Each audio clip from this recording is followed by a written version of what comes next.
So take a breath, lean in, and get ready. This is the My New Norm podcast. That a worldview is the underlying framework of beliefs, assumptions, and convictions through which a person then interprets reality and understands life. So it shapes our perception of truth, our understanding of identity, of morality, of purpose, of human fulfillment. It also colors our view of the world around us, but it also goes so far as to shape our understanding of God.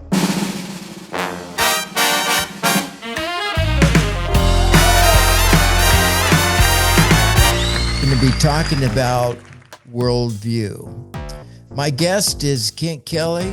He's the executive director of Global Strategies, Crossroads International, and a close friend since 1976. Kent, welcome to the podcast. Thank you. It's good to be here. Kent, you and I go back to 1976. Man, that's when we had hair, and it was a good color at the time, and we had busy lives. I think it was even before or the beginning of us raising our family. Yeah. We were both in youth ministries. Tell me a little of your memory during that time. Well, a lot of the memories are around you and I doing youth camps together at Lake Lopez and other places where we did camps. One of the things that was always funny was, particularly if we invited groups outside of our own. So if it wasn't your youth group or mine, but we invited some other groups to join us, and all the time, then the other youth group young people would confuse you and I, thinking they just had a conversation with me when it actually was with you, because they consistently said, the two of you look so close that I can't tell the difference. And of course, that was a lot of years ago. Give it that. Yeah. But I think that's one of the funny things always. And so you and I would kind of play that and go, no, I didn't talk to you. No, that's not true. I don't care who told you that's wrong. No, this is what you need to do. So we got a chance to play with these young people. We couldn't do it with our own youth groups because they knew, but we could do it with everybody else's youth. And it was just fun to kind of turn some of them inside out and get them all knotted up because they didn't know which way to go. But it was fun. Well, I remember even before I met you, I was getting this, hey, Kent, come here. And I turned around and said, talking to me? And meanwhile, it was happening to you. People were saying, hey, Barry. And we had never met. And I think it was in Sacramento, some convention. We walked by each other, and I think we both stopped and turned around, and I said, Kent. And you said, Barry. And that's really our conversation and really our relationship and how it started. So that's very true. Well, it's been a wild ride ever since, and it comes to the point today of a conversation that you and I are going to have that I think is a very important one. You've just finished a book. I think it's in a series of 3. I'm excited to have you here because it's a topic that we really don't hear much of, and yet it's a topic that affects our lives every day, especially with interactions with family, friends, coworkers. Everyone sounds like they're on the same page, but literally it's a different planet when it comes to a worldview. Kent, could we start with maybe defining what a worldview is, and then we'll move out from there? Yeah. Well, I think first, before we get into the definition, I think you brought up a great point, and that is worldview is not even a term that is typically in our vocabulary or common conversations in public or even in private. We typically hear that word in academia. You're starting to hear it more and more in like news feeds or even in written material. You actually even hear it from individuals now using that term. But up till now, it hasn't really been a term that we actually really used, which helped cloak the reality of it was cloaked and invisible to us. So with that in mind, it's not unusual for people not to understand what it means. They're familiar with the term, but they don't actually understand its function or how it influences so much or basically everything of what we're doing. So what we need to understand first and foremost is that a worldview is the underlying framework of beliefs, assumptions, and convictions through which a person then interprets reality and understands life.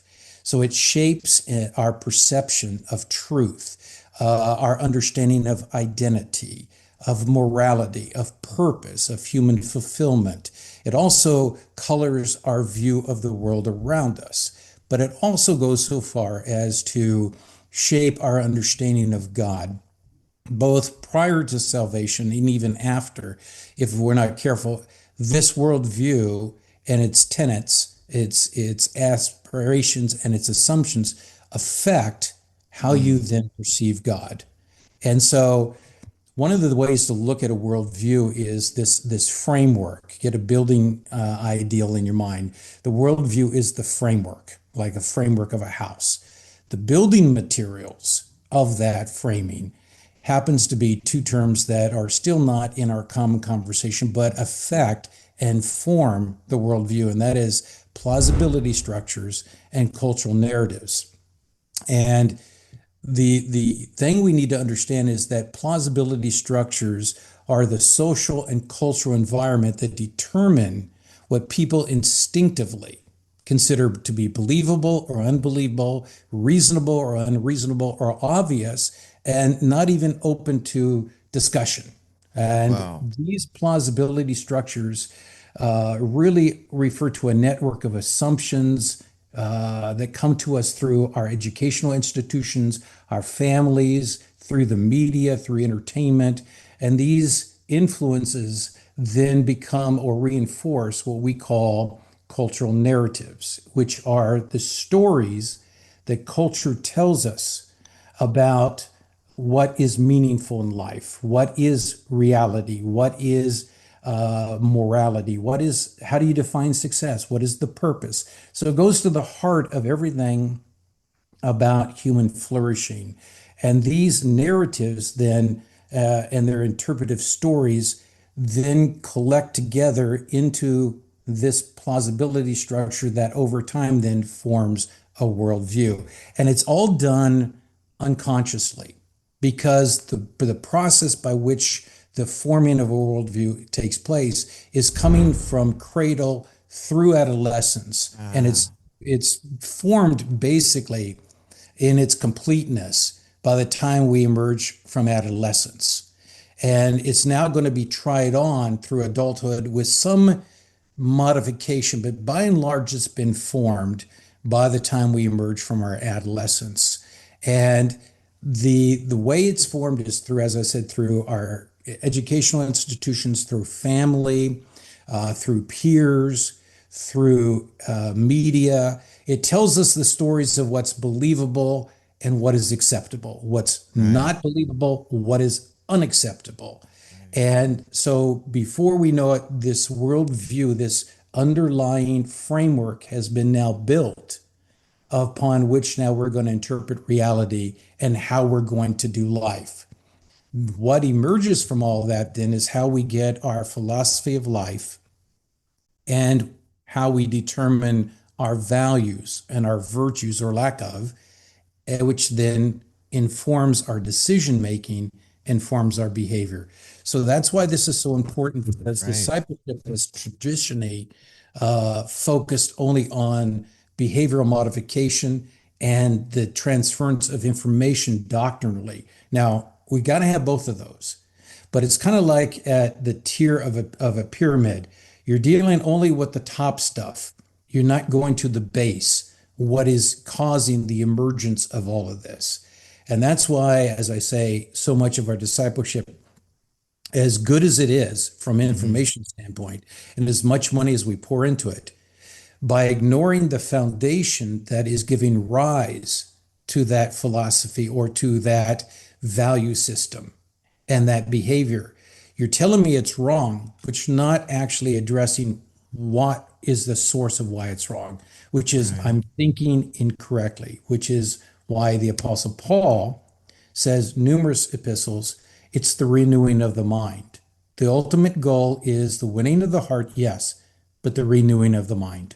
Mm. And without the renewed mind, one of two things happens. One, we do not live in the reality of what Christ died for.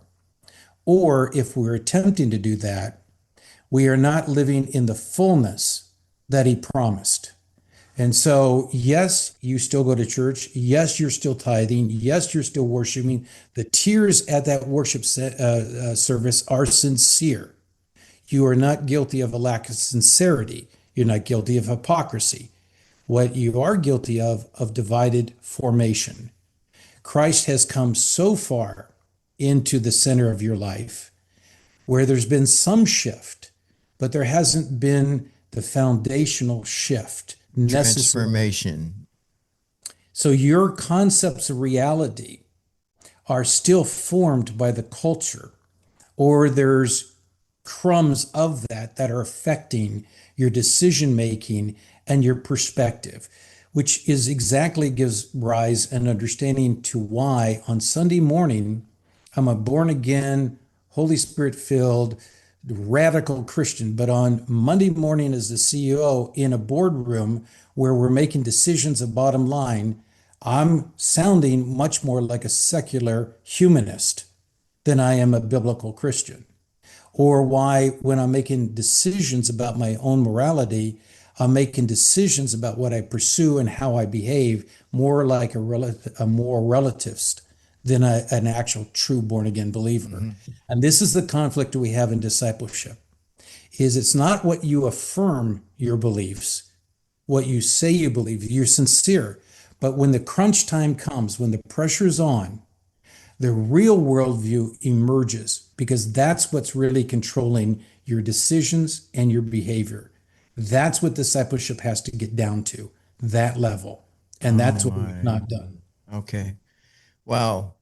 A lot said right there. I was thinking that the invasion of the phone, the cellular phone that has been handed to our kids at the age of 10, and the addiction of having it with you, and listening, and what you have access to through that little device has shaped many times our kids more than our family. And yet the family was created to nourish our kids and God, and yet those two have been taken over by a little device where it feeds and shapes young minds. And the power of that tool in a situation like we're talking about, where the social influencer is actually forming more of your child, is critical, because again, worldview, why they're so important, not just because they are an interpretive lens by which we interpret then or understand reality, and not simply because they act like a compass that's giving direction for life, telling us what's important to pursue, where is value, where is meaning, but because a worldview always ends up attempting to answer the big questions of life. What is ultimately true? What is real? What does it mean to be a human? What's wrong with this world? How do you fix it? What's the purpose of life? In light of all that, how should I then live? The gospel answers all of that. But all other worldviews attempting to answer that might get part of it right, might get a fragment, but they can't deliver what they promise. And that's why everybody in these worldviews are left still pursuing what the cultural narrative has told me is meaningful, not what I've really looked into and examined. Can that thing actually deliver? That gives power to why Jesus said, I will give you life and give it abundantly. The very big question you're looking for can only be answered in a relationship with God the Father through me and aligning your life with the truth. Because as Jesus said, it is the truth that will set you free. So I want to say something that could be misunderstood, could be controversial. Don't mean either of those things, but to put it in layman terms, Jesus' death on the cross brought me salvation and delivered me from the bondage of sin. But it's his teaching, his truth, aligning my life with that and my thinking that produces the abundant life. So it's very possible for me to be saved and sincere, tithing, attending, volunteering, and still somehow the abundant life has escaped me. And I settle into a routine that nobody else is experiencing it. So therefore, it must be a mirage, an illusion. We'll not say it, but our actions, in which that then does, is creates a vacuum that wasn't there before. Right. And the cultural narratives step in. Right. And that's why we find those messages so appealing and why we then succumb to them, why a Christian who knows better actually embezzled the money. It's not because you're actually a thief. You committed theft. But the cultural narrative that you've bought into is that money really does buy happiness. And that's why you violated a value or a virtue that you ascribed to, but you didn't behave by. Right. So it begins to start to make sense why some believers are missing what they hope for. It also explains behavior that doesn't seem to be consistent with what I know about you.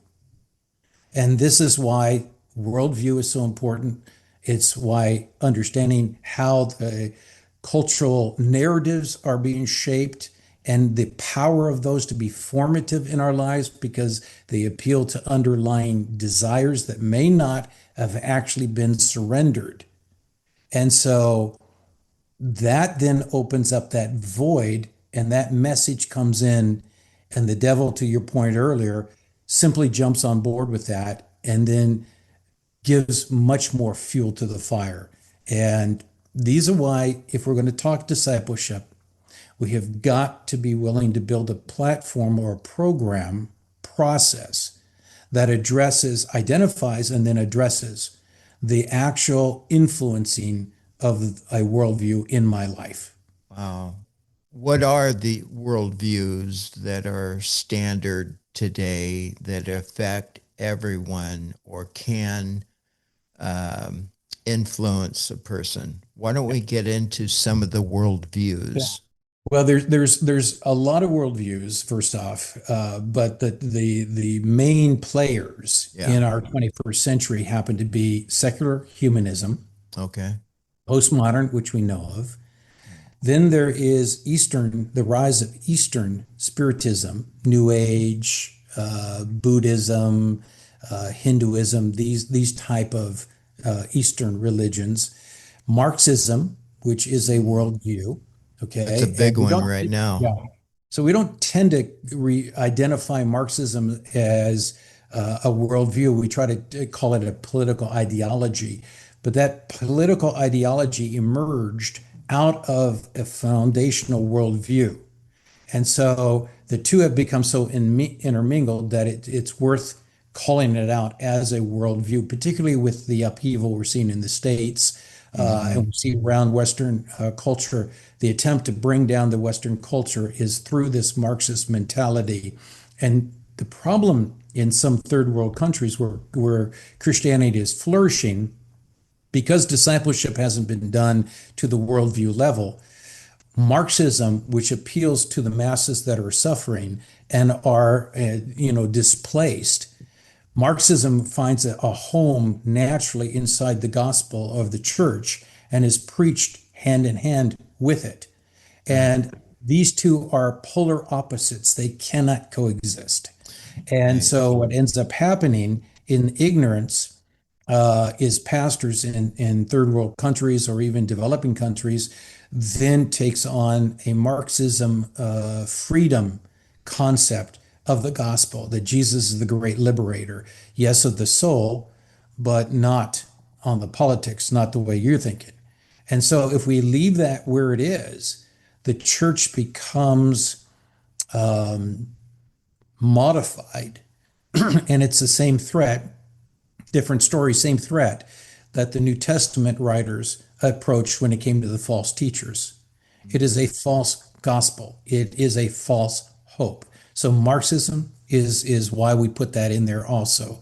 And how does the Bible, reflect to that, but also how does it contradict that Marxism ideology? Another one that we don't talk too much about, which really flourishes in Western culture, is called MTD, moralistic therapeutic deism. And basically, in layman terms, it's God wants me happy, wealthy, and content. So everything is interpreted through the lens that God wants my ultimate happiness. That's why he came to die, to liberate me from the bondage and the destruction of sin. But God exists to meet my happiness criteria, the happiness by which I define it. So if you look at a lot of like the courses sung in church, Jesus's name is used, but you're the center point recipient. It's something about you that he's going to provide for you, defined by you, that makes you happy. But the problem here is your definition of happiness, your definition of joy is anchored in a cultural narrative from our society. And they're saying money, they're saying freedom. And yet you've hijacked the word freedom, which freedom to you now means relativism, free to do whatever I feel. So I become captive to my feelings, and I don't feel fulfilled unless those feelings can be expressed without reservation and without judgment from you, which is why in postmodernism, judgment, being judgy or judgmental, is the pox on you. It's not acceptable because you have defined that unrestricted expression means freedom. The Bible says freedom can only be achieved through self-discipline, restraint, walls. So my analogy is the mighty Mississippi. That is a thoroughfare of traffic that brings goods to various ports up and down the United States, brings value, brings wealth, brings industry. That waterway itself that produces watering for farms on both sides of the banks, and produces agriculture and so much value that's dammed up, that produces electricity, all the good of the mighty Mississippi. That same river becomes a destructive force that wipes out everything in its path when it overruns its banks. It is the banks, the restraint, that keeps the power of its power in good and restricts its damaging power to destroy.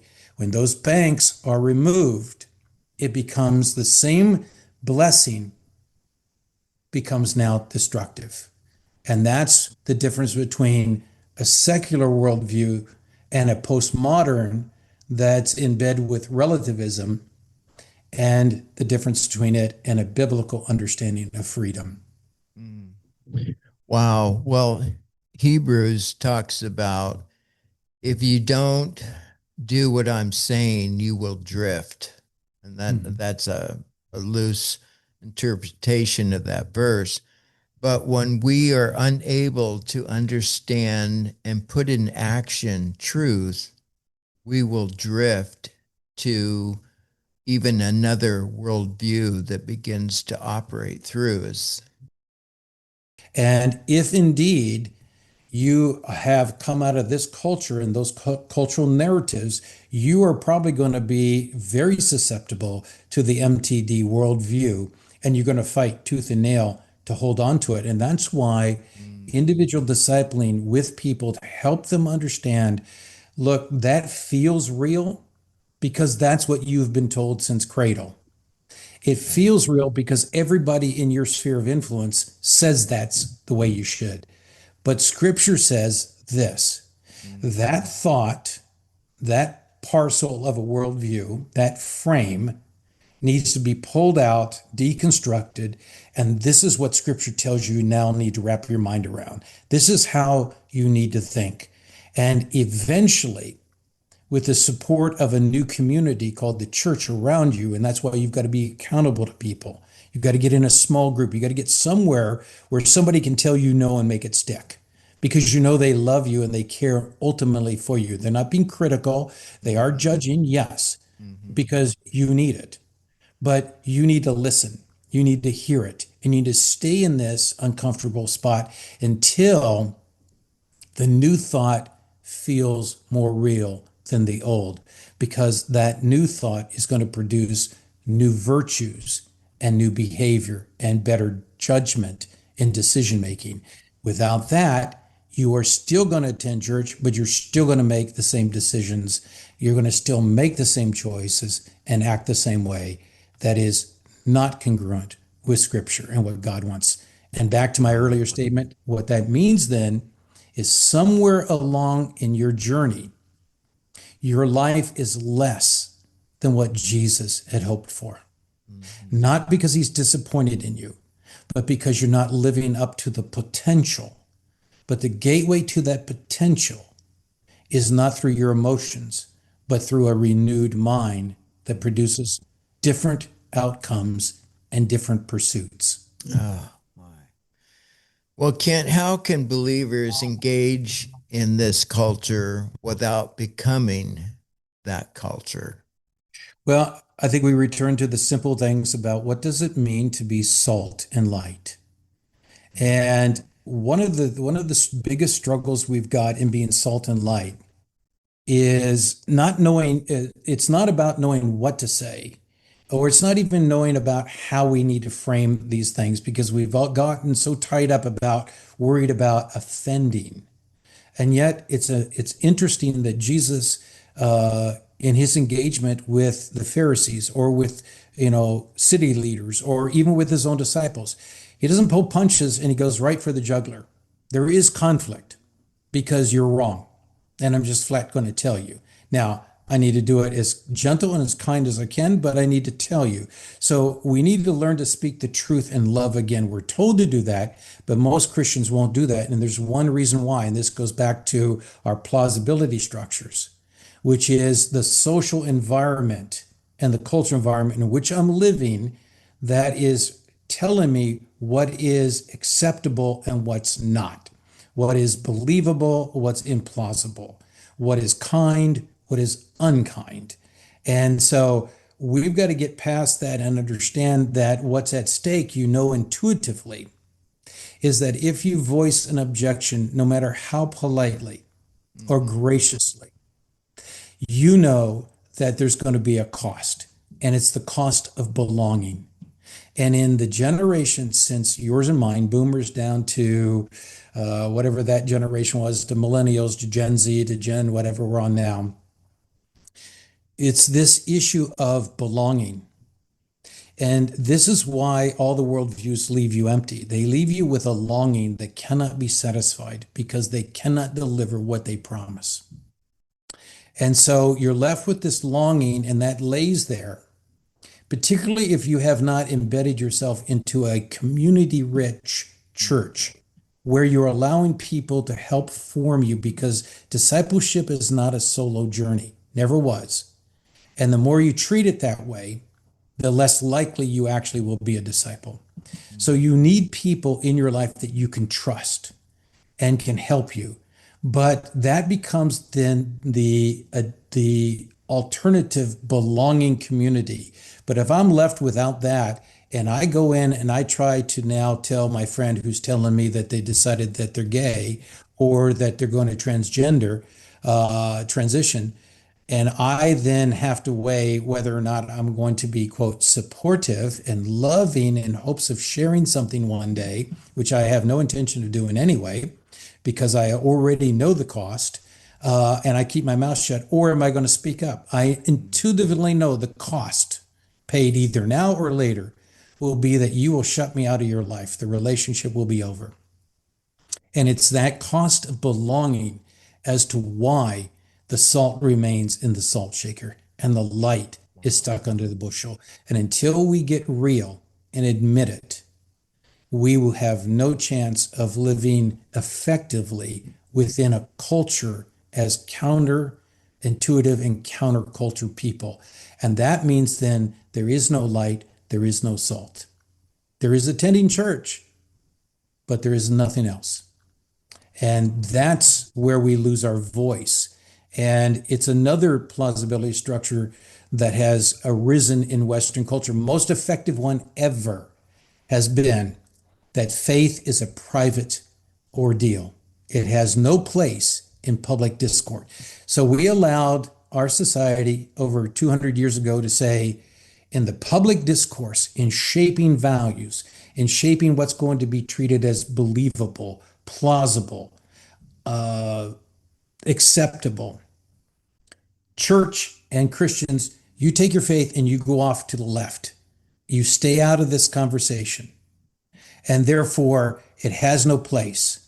And yet the gospel shines the light not just on my own human condition, but once redeemed, it calls me to engage my society as salt and light.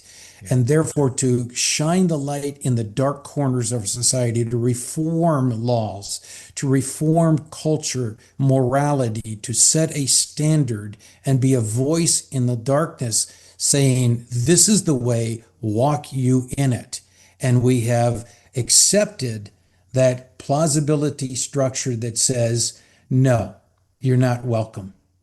And it's reinforced through media, through politics, through education, even the church, by its refusal to draw a line definitively on politics that says, look, here's the policies, not the person, not the party. Here's the policies.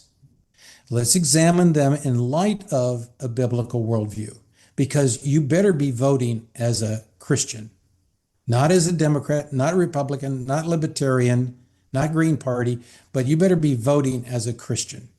Because otherwise you're telling me you have compartmentalized and cataloged your faith life separate from your public life. The Bible knows no division like that.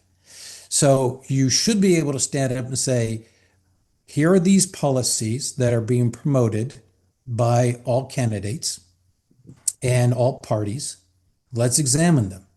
Which ones lean us closer towards biblical values and, more importantly, a biblical worldview, right, and which don't?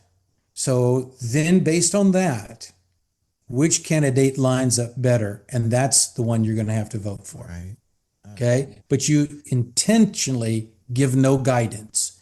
No guidance means that you have actually accepted the plausibility structure reinforced through cultural narratives told through media, through politics, through family, through whatever, that you're not welcome in this space. And therefore, I don't know how you can claim to be salt and light when you've lost your voice. Wow. Well, Kent, you have not just been one that have talked about the issues that we face, but you have really led a life of doing something about it. I know that years ago, I was hearing this from you 30, 40 years ago, and even today, you're still talking about the things that we need to talk about, not just, sweep over or push down the line. And because of that, you've written a series to help answer the questions to the issues, and you need to be discipled That doesn't mean you need to pick a church and attend. You need a one-on-one relationship with the Lord. And what does that look like? And what's the biblical path for that? The first book, second book has been completed. You just this month, I believe, finished the third in the series. Can you identify that and let us know how we can get it, what's in it, and what will it do for us? Well, we're actually on volume 2. So volume 3 is still to come. So the first volume, you are correct, is a 3-volume series to help potential disciple makers who want to step into this arena and work, maybe starting as a small group, but then breaking out into individual discipleship one-on-one, to really give that disciple maker the tools into their hands. So the first tool is the book called The Disciples Manual, the framing of a biblical worldview. So what it does is it introduces you to worldviews, the very things we've been talking about today, and their formative power. The fact that everybody has one, you may be completely oblivious to the fact that you actually have it, or you're completely ignorant of its formative power, but you do. You have it. Everybody does. So it introduces this concept and why it's important for us to examine it and pull the elements of that, expose it, but pull those elements into and under the lordship of Jesus Christ if we are to be authentic disciples. Then what it does in this book, after introducing that, it then goes after the number one construct that we, particularly in the West, have been taught over and over again, the cultural narrative of the myth of happiness, and why Jesus goes after that, because that's upon which everything else is going to turn and revolve, pivot. But I introduce you to the Sermon on the Mount as the preemptive strike by Jesus of what a biblical worldview looks like, the basic. So you've got to understand the power of worldview and then understand why Jesus in the Sermon on the Mount actually is framing for you what a biblical worldview looks like. And so again, it helps us understand better when he said, you have heard it all your life, but I tell you. So on the one hand, you've heard from culture, from this culture, these narratives, these stories, these meta stories. You've absorbed through plausibility structures this worldview. But I'm telling you, even your worldview needs a shift. It's not quite right. And here's what you need to do. So that then gives us a different viewpoint of even the opening of Beatitudes. Beatitudes are going to tell me what actually will give me or lead me to the point of happiness. I see. And all of those are the virtues that need to be constructed in my life and a way of looking at even opposition. Blessed are those who are persecuted. The very thing that we would actually run from, because my worldview tells me belonging is the most important thing. And yet, by being associated with you, Jesus, with a crucified king, I bear that cross and I might bear that shame, but I need to understand that's exactly what you're calling me to. You're not going to let me get out. So all the songs on Sunday morning promise me that you won't, and all the prayers that I give are worthless because it's not going to lead you where you need to go.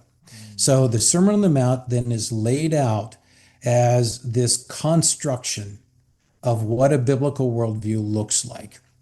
And the question at the end of each chapter, there's a series of questions for would-be disciple makers or would-be disciples to answer reflectively and honestly. So that what emerges from that then is a understanding of the areas that I need to work on if I'm to be authentic follower of Jesus. So that's the first manual, which we call the Disciples Manual, the framing of a biblical worldview. What you're referring to that I've been working on, and it's now just about a week away from being finished, is the series 2, which is called Worldviews, their impact in shaping our lives, a diagnostic toolkit.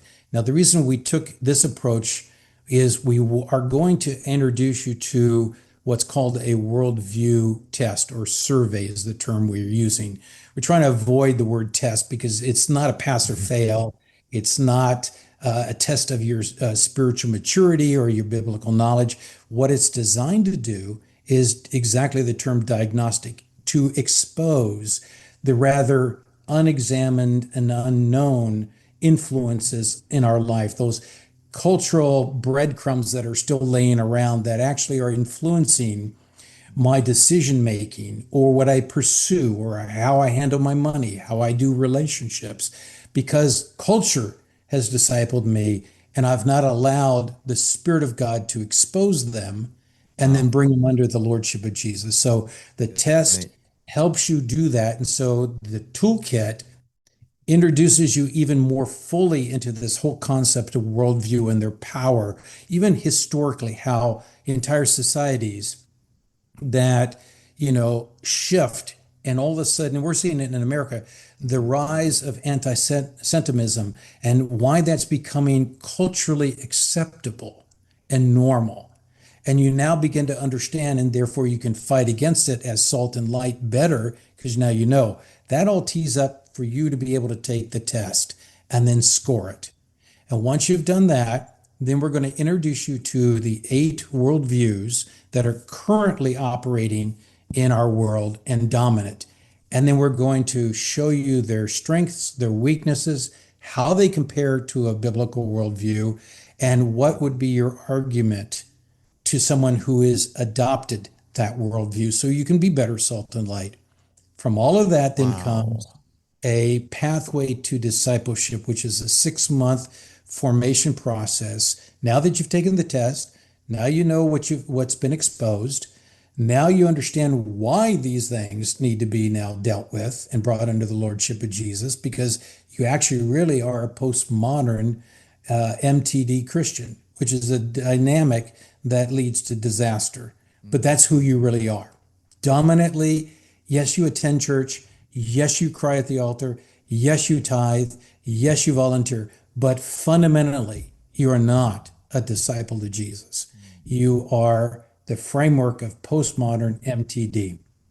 And now you have an understanding by which you can now sit with your disciple maker one-on-one and lay out for the next 6 months. This is my discipleship journey, and this is the path we're going to take. And we're going to be it together and form these areas until Christ reigns supreme. So that's what the toolkit will do. And that, again, is called Worldviews, their impact in shaping our lives. Okay. So that will be ready for print here, hopefully at the end of the month. Okay. And when you say end of the month, we're looking at sometime in June of... It would be June, yeah. Okay. That's about the time this comes out. So that's perfect timing. It's great. And I go back to the 70s. The conversation we have just had is a conversation that I remember hearing from you in the 70s. And God has allowed layers and layers of understanding. And I love that you finally wrote it down, that there's going to be something to read and hand to someone, because when you and I are long gone, this content needs to continue, because this is truth. It's truth. And people are starving for truth because they're confused and they're running out of hope that it even exists. And so you have done a marvelous job of staying where you need to stay and producing content for us to take the next step in making it a lifestyle. So Kent, good job. Good job. Appreciate it.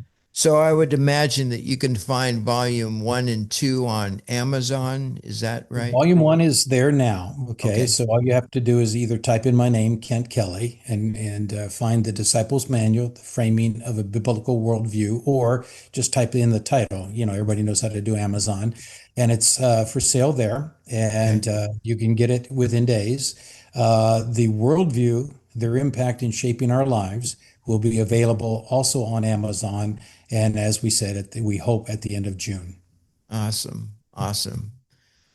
Well, what would you say, Kent, to a parent or parents of a college student that went away to college and in a matter of a year or less don't even recognize their daughter or their son in a new world view that they have picked up?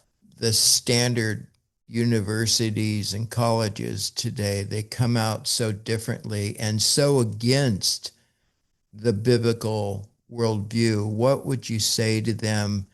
And then also, what would you say to the parent that is getting ready to launch their student into higher learning? Well, the first thing I would say to the parent who is now with a young adult who they don't recognize, and there's a growing drift between shared values, which this ultimately ends up, where one is tolerated and perfunctory relationship is there, but the deep abiding love and the deep abiding connection that you once had with your kid is now gone. It's not because they just went off and started their own family. That's the cover story. The backstory, the real story, is you no longer share values, so it's impossible to share life. All right. Um, I don't typically hang out with communists because we don't have a lot that we can talk about in common. All right. So this happens. What I would say to you is your next step would be the hard work of really sitting with them through casual conversations and just starting to ask the hard question, the very thing you're afraid to do, because you know intuitively without voicing it that if you voice it or ask or pry too deep, that person might exit stage left. And that's the risk you're going to have to play if you want to be a faithful witness and if you want to change the trajectory of where this is going. So I would think that it'd be important to start to understand these worldviews, understand plausibility structures, but more importantly than that, the cultural narrative, which is pretty easy to pick up, and start pulling that apart and start saying, okay, well, all right, let's talk about that. Why do you feel that? What has led you to that? Because what has happened is there was never that formation in their life, though they came up through the church in the children's programming, the youth programming. Those assumptions were never challenged, nor were they ever examined. They were simply adopted. And so now when I get into university and there's better sounding and I can't defend the assumptions that I was raised on, I simply jettison them. But the issue here is that your youth pastor and your children's worker didn't do the job that was required. Maybe as a parent, you also sent a cultural message, which is that you enrolled them in sports and academia and after school activities where there was no time in your schedule for sitting down and having family devotions or teaching them how to read the word, spiritual formation. That was kicked to the curb and left Right. for the programming to do. Right. And so what you communicated was that yes, Jesus promised fulfillment, but this is how you get it. This is how you excel. And therefore, this is what's more important. Wow. And this is now the product that you produced. Now, it's not hopeless, but it's going to take more than prayer. It's going to take you finding the way to have the courage to have the ongoing conversation, to expose the lies that they're being told and the desires that have arisen within them that now have taken hold, that are giving fluidity to that value. And so now you have to step back in and do that. To the ones that are getting ready to send their young people off, I would say this. If I could do anything, I would put them through a worldview test. Yeah. And there are resources out there. There's going to be ours, of course, but there's also resources of camps over the summer, of worldview camps, where your kid will have others experienced in this that are going to peel back like an onion, what is really going on, and help them expose these things, but get ready to go into the lion's den of culture, and be ready, if you can't push back, at least to stand your own. Okay. Yeah. And I think that all exposes a bigger problem, which is what seems to be, in my opinion, the greatest failure of the church. And that is that we have well-meaning, well-educated, big-hearted children's pastors and youth pastors that are not up for the job. You think the job is getting the crowd and making it, this window dressed great event that kids want to come to so you can communicate. And you think it's about the camps, and you think it's about the tears at the altar, and it's not. It's about forming them in this formative process of this, both in the early and the latter years of the formative process of a worldview. You're tasked with challenging what they're getting fed through social media, from education, from their friends, from media, from entertainment. You've got to be able to expose that, and one-on-one have a program where, with each of these young people for those 4 years, you've now laid out a path of discipleship so that when they leave you within 1 year, they're not denying that they're even Christians. I've always hoped for that, Mm-hmm. but we're at a church where they know what you just said is so important, to be rooted and grounded before they leave, or don't. You have to be intentional. Well, your publications, I think, are going to be key for parents, pastors, leaders, students, whoever, to be rooted and grounded. Is there anything else you want to say before this episode ends that you haven't said yet? I think the last thing that's important, Barry, you know my heart, I know yours, even when we're having, conversations about what's missing, what's lacking. What I've said to certain pastors and associates, youth pastors that I've had this conversation with is, don't stop doing what you're doing. Nobody is asking you to throw the baby out with the bathwater. What we are asking, appealing to you, is to recognize what you know intuitively and what research proves irrevocably, that when it comes to making disciples, that the research proves that less than 4% of the people currently attending our churches in the evangelical world, and again, that's a big basket, I understand, but even in the Southern Baptist, less than 4% actually can pass and show that they have a biblical worldview. Less than 13% of the graduates that are out of Bible school that are currently serving as youth pastors have a biblical worldview. Less than 12% of children's pastors have a biblical worldview. So those that we are giving charge to our young people to help us in forming a biblical worldview and an allegiance to Jesus, they don't even have it. So we actually have the blind leading the blind. And my appeal would be is twofold. One, first off, hear me clearly. We are not saying stop having services, stop having youth group, stop having fun, stop doing the children. Nobody's saying stop. What we are saying is there is an additive that has to be added to the equation for everything to run smoothly. And that additive is your discipleship process, whatever that entails, must have a personal component to it where a mature believer is helping a growing believer identify these cultural cookies, if we want to say that are left over, that actually have exerted more influence in my decision making and my behavior and my values.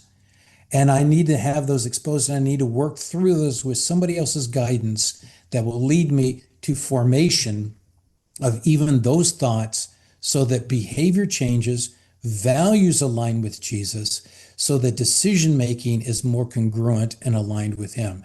So we're saying not get rid of, not blow it all up. We're saying get the baby out of the dirty bathwater, put it in a towel, and let's do this thing right. Right. And there's a reason, I know it escapes us all, but there's a reason why Jesus never had a stationary discipleship school that had a building and a specific location, like all other disciple makers of the time. All rabbi schools had a location. You came to Jerusalem to go to Gamaliel's. Okay, you go here to go to this one. Okay, Jesus never had it because it's not the brick and mortar, it's not the programming. All of that is peripheral, all of that might add. It is the one-on-one, we're walking together on a dirty street, doing life together, and I overhear you on your cell phone saying XYZ. And I'm now, when you hang up, going, who are you talking to? No, nobody. Really? What were you talking about? Nothing. Really? Seems to me that you were talking about XYZ. Well, yeah.